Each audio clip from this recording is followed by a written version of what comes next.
Alright, hi guys, welcome back to another video. This video, well, I just want to say, this is a quick little message, but I think you'll find it quite interesting. Alright, so, well, this is my brother's bedroom. Why am I here? This video was taken in the winter, if you're watching in the past, which you probably are.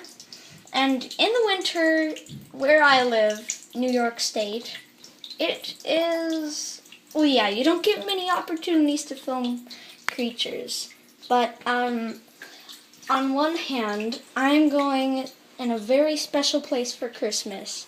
So you check that out in the description. I'll leave it as a little surprise. You will love where I'm going.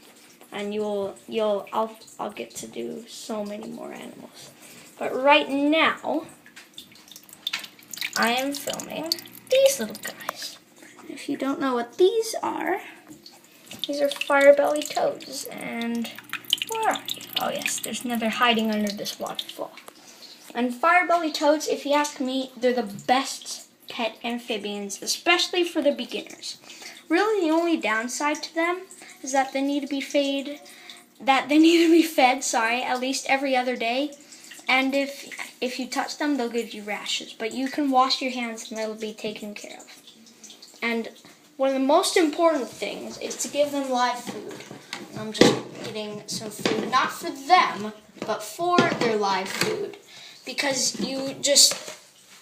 obviously the live food will die if not. So, I don't know if, alright, I'm just going to have to put you down for a sec. But I don't know if where you live has pet stores that sell these, but I would highly recommend. They've kept my crickets. I use just house crickets, size large, and I feed one to each every other day. That's probably your minimum you should feed them. And yeah, this job takes a lot of hand washing, but they're really cool pets, and I'd say it's really worth it. But yeah, this is your basic cricket cage. And the food I'm using is, these are Flucker's orange cubes. And in here I use cricket crunchers. And I would say they're a very reliable source of food. And in case you are watching this in the Americas, which you probably are, then I would not recommend, well, anywhere that has a Petco store, don't buy crickets from Petco, because where the healthy pets go, no, that's not true. One time I found hermit crabs with painted shells there, and yeah, you know, hermit crabs don't want painted shells.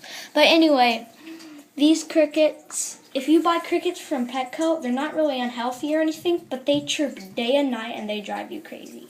So I get these from PetSmart, very reliable. But anyway, usually you're going to want to buy 24 to 30 of these, and that'll last you a few weeks. Then you'll just make another trip. And crickets are pretty cheap. And these ones don't chirp much. So, yeah. And your basic habitat really doesn't need to be big at all, depending on how many you get. And it just needs to have a few accessories, like toilet paper rolls, or little bits of egg carton like we have in there. And every time you use up all your crickets, you just clean out all that poop and dead food. So yeah, if you're very subconscious about how sanitary your hands are, I would definitely not recommend these as a pet. But if you're a boy like me, and if you're someone who can handle washing your hands a lot, which is really the best solution, then this pet is okay for you. And really, I just pick them up with my hands. Sorry about that. I need to put these down. Alright, one more. I just catch them with my hands, and you remember, always wash after you do that. Alright. And then, yeah, you just release them into the enclosure. Oh, are you hungry? Darn it, that would have been really cool if I could get him to hunt. Well, hopefully I'll be able to. Alright, I'm going to put you down for a sec. Very quick and very essential washing of the hands. Oh darn it, one of my cricketers drowned. Oh well. And also, another important thing is the water. You cannot just get water from a pond, and you definitely cannot just get water from the sink. Because in the pond, there's all sorts of bacteria, and in the sink, there's chlorine, which is especially dangerous to amphibians like these Firebelly toads. And yeah, they breathe and drink through their skin.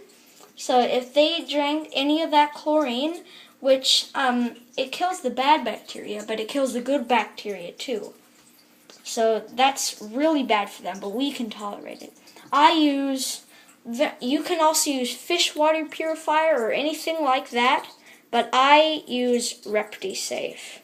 And you only need to put in a few little drops, 1 drop for every 8 ounces, and it is super reliable. So they don't need much water today, but I just use a big bucket like this, which conveniently has the ounces on it. So yeah, 1 drop for every 8 ounces of water. And then for the habitat, I found out that they need, oh. He's hungry.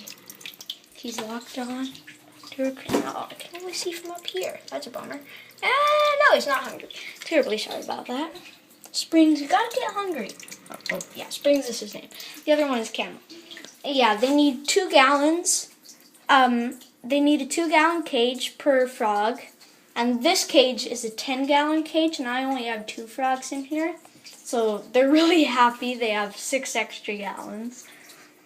And, well, I find that it's really important to have a good filtration device, like this waterfall. And this one is made for a 125-gallon tank, and it's super big, but it's really worth it. As you can see right now, both of them are hiding under it. It's not too small, but it's not so small that it doesn't do much, but it's not so big that it just puts a huge torrent of water on their face. A nice calm little stream. And it's also a great little rock wall for them to climb up. And it's really important to pay attention to the minimum water level. I've never gone to the max water level because that would flood the whole tank, and that would be bad even though they're frogs. But yeah, the minimum water level, I would pay attention to that, because once you've gotten to minimum level, well, then it makes really annoying sounds, and it still goes, but it'll stop eventually and it won't work. And their heating, really, it's just average household temperature, 70 degrees, they're fine. You don't need any heat lamps or anything like that. They're also diurnal, which makes them great pets because they're active in the day. And for their substrate, don't give them hard little grainy pebbles because those are not good for their skin. These are bigger smooth pebbles, which are okay. And you can also give them peat moss, which works fine, but I've never tested it myself. And for their land and water, I would, well, I wouldn't recommend, but yes, I would recommend that it's 60% water and 40% land. So with quite a few plants, because these guys like to hide. And also, no worries if you think they're stuck, because they can get out of there if they can get in there. I always get so worried that they're stuck, but number one, they can hold their breath for about 2 hours, and number two, they're slightly gelatinous.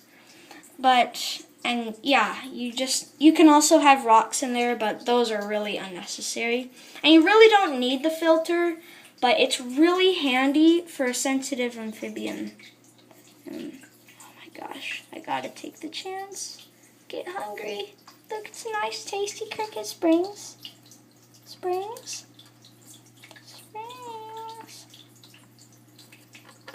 Oh well.